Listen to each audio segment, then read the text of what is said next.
Good evening, everyone. This is your evening news recap. I hope all of you guys had a wonderful day. My day was all right. Today is April 21st. It is Monday. We got a lot of news to cover today, so let's get started. For today's segments, we have a segment on the Trump administration, Pete Hegseth. We have a segment on the Pope. We have the other news segment as always. To open up, we're opening up with the Trump administration segment per usual. I'm talking too fast today, guys. Kristi Noem has gotten her purse stolen, and the Department of Education will collect student loan debt on May 5th. Kristi Noem got her purse stolen. The Department of Homeland Security Secretary Kristi Noem got her bag stolen while eating dinner in a D.C. restaurant Sunday night. Noem confirmed the incident at a White House Easter egg roll.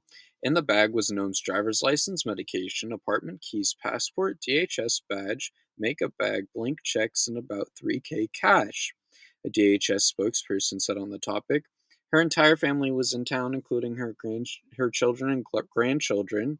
She was using the withdrawal to treat her family to dinner activities and Easter gifts.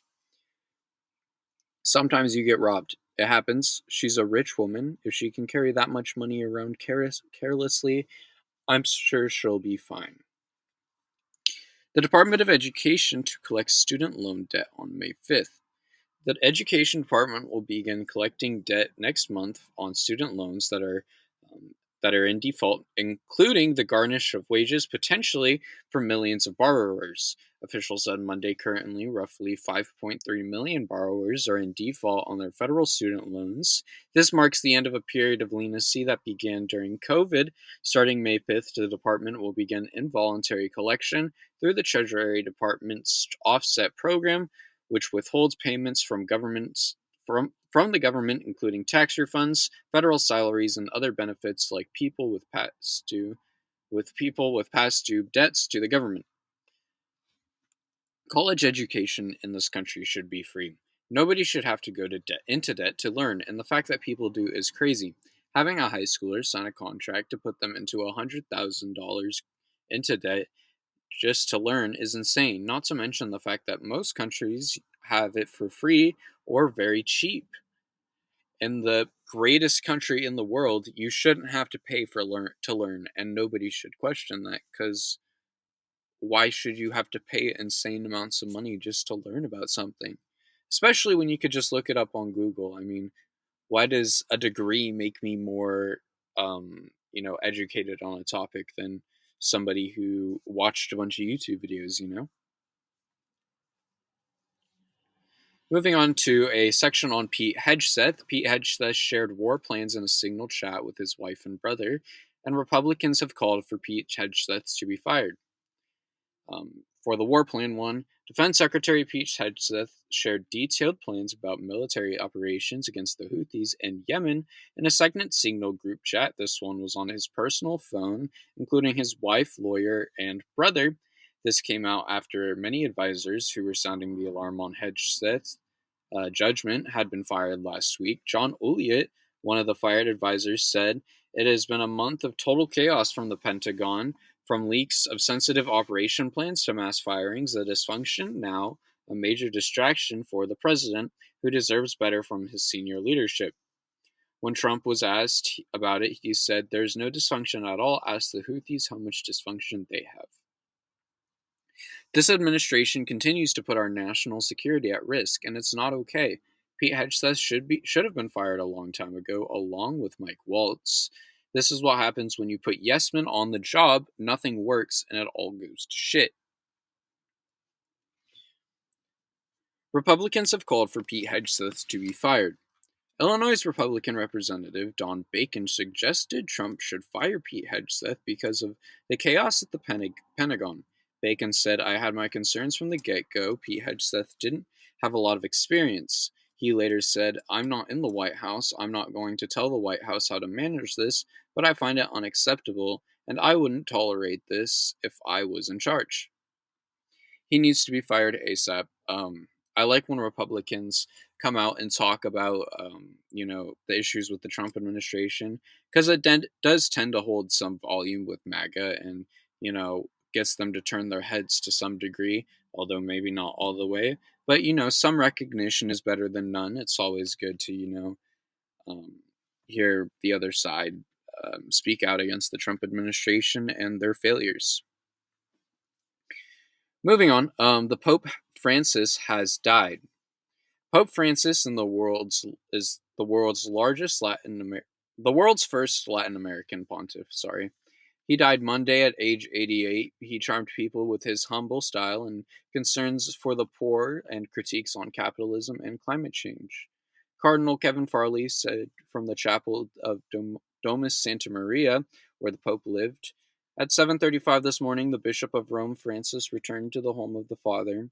His entire life was dedicated to service of the Lord and his church. The Pope recently had issues with chronic lung disease, but seemed to recover well.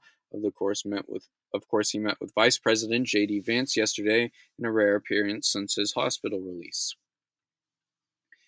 The Vatican has come out announcing that the cause of the Pope's death, was caused by a stroke that put him into a coma, leading to heart failure, confirmed Monday by Dr. Andrea Arcangeli, the head of the Vatican Health Department. Rest in peace, Pope Francis. I'm not religious, but I quite liked this Pope. He seemed to really stick it to conservatives and the Trump administration, so it's sad to see him go. Hopefully, he's replaced by someone similar. There's been a trend started by JD. There's been a trend started that JD Vance killed the Pope, and although I do think it's funny, I think it's sad to see someone who is so committed to, uplifting people to go. So, who will be the next Pope? This is something I was interested in and I learned about today, and I figured some of you guys might be interested as well. There are four top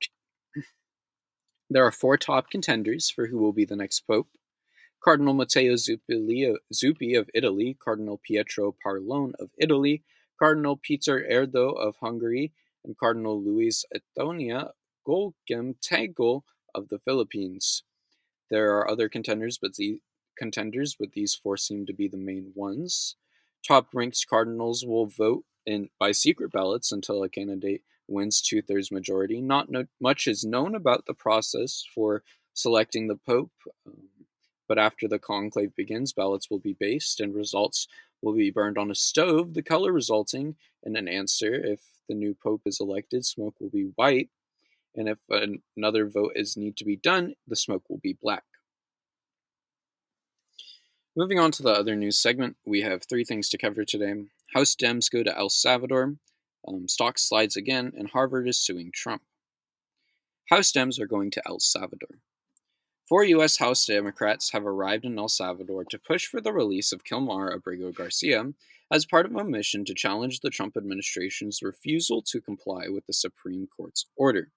Representative Yasmin Ansari of Arizona, Maxwell Dexter of Oregon, Maxine Dexter, my apologies, Maxwell Frost of Florida, and Robert Garcia of California touched down in El Salvador on Sunday. The lawmakers seek to meet with Abrego Garcia, Ansari told AP in an interview. Even with all legal actions we've seen over the last couple of months, I think this one is the one that terrifies me the most when it comes to the future of our democracy. Ansar said, "This isn't just about Kilmar. In fact, it's about our government relentlessly going after immigrants trying to come to the U.S. or in the U.S. without any regard for due process. They have not been convicted of a crime. They should not be imprisoned here." It's good to see Democratic leadership go and try to speak with the people imprisoned. They need to be freed and their experiences need to be shared. I wish these representatives luck, and I hope they can bring them home. Stocks are sliding again. U.S. stocks ended the day down today after the dollar tumbled as investors assessed the continued uncertainty with concerns over Trump's mission to remove the Federal Reserve Chair, Jerome Powell. The Dow fell 2.48%, S&P 500 fell 2.38%, NASDAQ Composite slid 2.55%, and the U.S. dollar index dropped more than 1%, the lowest level in more than 3 years. Trump put Wall Street on edge after saying Powell's termination cannot come fast enough. Trump appointed Powell during his first term and has long argued with him over interest rates. From what I know, Trump cannot fire Powell. He serves a 12-year term, and if Trump wants to replace him, he'll have to wait till 2028. But, Trump did in place Powell himself, and by the looks of it, he'll have to stick with that. I have one more topic to cover, but it's getting really hot, and my laptop is about to die, so I don't want it to die while I'm, uploading this and have this ruined. So it's about Harvard suing the Trump administration. Essentially, they're suing the Trump administration for blocking funding. Um, there will be a detailed version in the typed version of the evening news recap if you're interested in that. But with that being said, thank you everyone for watching. Hope all you guys had a wonderful day. If you're on YouTube, consider liking and subscribing this video. Also drop a comment down below. We're on our way to 100 subscribers, and I would appreciate it if we could hit that as soon as possible. If you're on Substack, consider pledging your support.